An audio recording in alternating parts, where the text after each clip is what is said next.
Chapter 21. The Mysterious Secret Agent. Philip leaned back in the chair to which he had been waved by the young woman who admitted him to the private office of Mr. Prentice. It was not large, but it was complete. The outer office through which Philip had come was larger, well appointed, with several girls at typewriters, all busy, and 2 men at different desks. The room was evidence that Mr. Prentice liked beauty around him, in soft rugs, an inviting couch, a few cases of books, several fine pictures, and a vase of flowers. Philip was interested. He liked Adra, and with the rest of the Allens would be glad to see her again. Their interest in her home and, perhaps, a little curiosity in regard to how everything had turned out had been modified a little by their desire to continue their cruise to Florida as soon as possible. Philip sprang to his feet when the door opened to admit Mr. Prentice. He shook Philip's hand vigorously and warmly. "I am delighted to see you, my boy," he greeted him. "And I to see you, Mr. Prentice. We've been hoping that you and Adra got through all right, but didn't know until I called up this office this morning. Even then I was not sure that you would be here, but I knew that I would be told where you could be found. I came to New York yesterday," Mr. Prentice said, "but I have bundled Adra off to California for a long rest. That surprises you, doesn't it? Adra asked why she could not go to Florida and see more of you Allens, but I felt the cruise might be a little too strenuous at present. I am following her, and she did not go alone." "Of course, sir." "Perhaps you heard her ask me for Nell and Jim. Nell is my younger sister, only a few years older than Adra. She has been with me for some years, since before my wife's death, in fact. Jim was engaged to Nell when Adra was taken away and married her later. I persuaded them to stay on with me, and they have now gone with Adra. Adra was rather distressed not to have you come out and visit us as planned. We are all hoping you will stop to visit us on your return. I told Adra that you had seen enough of her lately to last for a long while, but she did not appreciate that bit of teasing at all."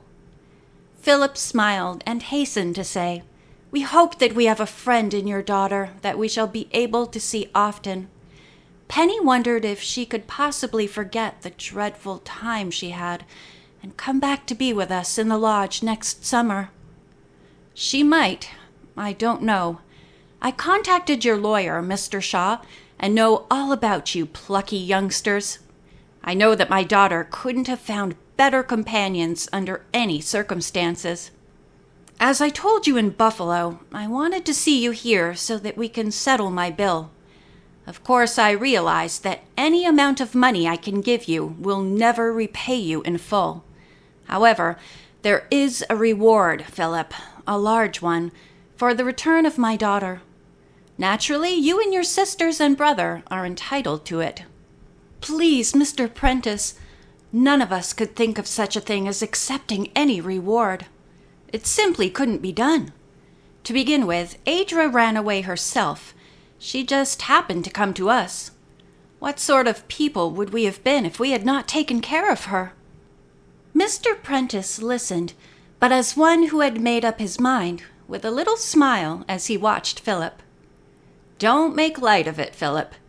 There was the matter of your intelligence, the sort of young people you are, your instinctive insight in regard to the matter, and the way you handled Spencer. I think that you have scarcely realized how capably it was all done. We had Pat, you see, and Anne Mary. Give them something, if you like, for a wedding present." "I see. Well, Philip, I do not want to put it on a commercial basis, but if you think it over, you must know that I want to make some return. I repeat that money could never really repay all of you. I do not even want to try. I'd prefer to have the Allens on our list of friends. I take it that that is already accomplished?" "Yes, we'd much rather have it that way." "I know. One thing I must insist upon is that you take at once a small sum, which we shall regard as mere payment for passage upon the cruiser during the escape, with the delays and extra expense really caused by Adra's being with you. Then there was clothing and board, to say nothing of building up Adra's courage and her physical condition. Don't you see, I must do that to keep my self-respect?" Philip looked at Mr. Prentice. "Well," said Philip hesitatingly, "I suppose we can't object to that, though Adra was welcome to all we could do for her." Philip was much at ease with this new friend. "Then that's settled," said Mr. Prentice. "I will send you what I consider a proper amount at your hotel. Or are you staying in the cruiser?" "No, Pat and Anne Mary have already taken the Penny Allen on. We are going by train to Philadelphia and Washington. Here is the address of our hotel." Phil handed Mr. Prentice a card on which he had scribbled the hotel address as he talked. "Thanks. And now, while you are here, Philip, why not have lunch with me, and we can talk of other things?" Philip had lunch with Mr. Prentice in a quiet place. Afterward, the Prentice car took them out to the hotel. There they found Penny and Marjorie, who had just come in from a trip to Fifth Avenue. Jimmy did not appear till the visit was almost over, but he was cordially greeted by Adra's father. The conversation was chiefly about Adra then. Mr. Prentice went into more details with the girls about the trip in the car, first to New York, then home, where Adra met everyone as naturally as if she had not forgotten anything. "We have had the best advice from our physicians," said Mr. Prentice, "with x-rays and thorough examinations. She needs only building up now, with freedom from worry, and that she shall have. I shall leave nothing to chance." Mr. Prentice thought that he had made a long visit, but the girls thought it all too short. After he left, however, Philip had all his conversation to report to them.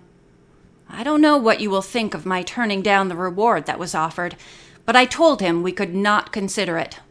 "Certainly not," said Penny. "I thought he would do that and had a notion to tell you what I felt about it. Then I changed my mind." "What else did he have to say, Phil?" asked Jimmy. "He insists on reimbursing us for board and passage in the cruiser, so I can't help that, and I suppose he will send quite too much. He said he would send it to the hotel today." Later that afternoon, a sizable check arrived for the Allens from Mr. Prentice. Just as Phil had guessed, the amount more than covered any expenses Adra might have accumulated. With their errands accomplished, the four were ready to leave New York the following morning, bound for Washington, where they were to meet Pat and Anne Mary. Upon their arrival in the capital, they were met with the disappointing news that Peter Wiland was unable to continue their cruise with them. Instead, he promised to meet them in Florida, where he hoped they would let him join them for a few days' cruise. Returning to the boat at the prearranged place, Pat and Anne Mary related the highlights of the trip south alone. Without losing any more time, however, the Allens started at once for Miami. Phil, in particular, was anxious to complete their business there so that the family could reach a decision regarding the Michigan lodge. At last, without many stops along the way, they reached the Florida shores. In Biscayne Bay, Pat found a good port for the Penny Allen. The Allens started immediately to find the cottage left to them by their uncle. Philip bought a map of the city. Then they took a taxi to the location. Yet another surprise was in store for them. As they turned into the driveway, it was Jimmy who made the first comment. "There," he said. "I knew Uncle John would have lots of room. Look at all those palm trees." The house itself was stucco, over which crimson bougainvillea vines grew. The lines of the house were irregular, fashioned after the ranch type of architecture. Inside, they found that the house was divided into 2 complete suites. With a few needed repairs, they decided it would soon be livable. Philip was convinced that it would be a fine place to rent and suggested to the others that they place it in the hands of a good agent immediately. That way, it would continue to be the source of a fair income for the Allens, instead of standing idle as it had been the last few months. Phil was a little surprised when the others agreed without a moment's hesitation. Back at the cruiser, they were given another surprise in the person of Peter Wiland. He had just missed seeing them by a few minutes when they arrived. "Penny!" exclaimed Peter, walking rapidly over the short distance between them and taking both her hands. "Why, Peter! Where have you been so long? Your telegram was so brief we didn't know why you couldn't come south with us." "Missed me?" asked Peter, not displeased at Penny's concern. "I'm sorry, but I got orders that hindered me. Didn't you get my letter?" "Haven't heard a word. We thought you must have forgotten us." "You knew I never could." Peter looked searchingly at Penny to see if she really meant it. "Please forgive me." "If you are very, very good, I may," smiled Penny, drawing away her hands which Peter was still holding.